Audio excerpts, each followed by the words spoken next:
দীর্ঘ প্রতীক্ষা আর আইনি লড়াই শেষে এবার চূড়ান্ত ফয়সালার পালা।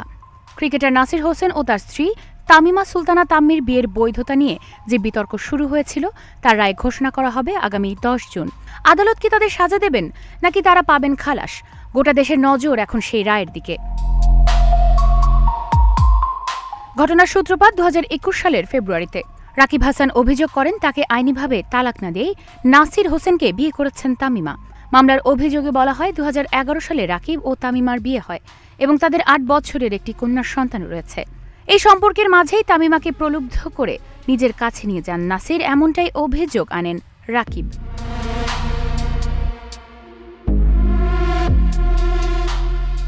বুধবার ঢাকার অতিরিক্ত চিফ মেট্রোপলিটন ম্যাজিস্ট্রেট আদালতে উভয় পক্ষের যুক্তি উপস্থাপন শেষ হয়। বাদীপক্ষের আইনজীবী আসামিদের সর্বোচ্চ সাজা চেয়েছেন। অন্যদিকে আসামিপক্ষের আইনজীবীর দাবি তারা সম্পূর্ণ নির্দোষ এবং তাদের খালাস দেয়া হোক।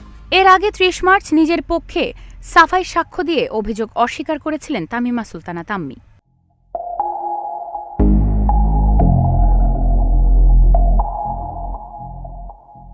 এই দীর্ঘ লড়াইয়ে আদালত ১০ জন সাক্ষীর সাক্ষ্য গ্রহণ করেছেন।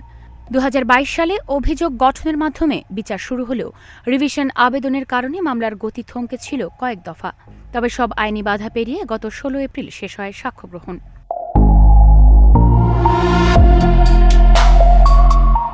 ১০ জুন জানা যাবে ধর্মীয় এবং রাষ্ট্রীয় আইন অনুযায়ী এই বিয়ে বৈধ ছিল কিনা। এই রায় কি নতুন কোনো নজির সৃষ্টি করবে? মাইশা মাহমুদ, নাগরিক প্রতিদিন।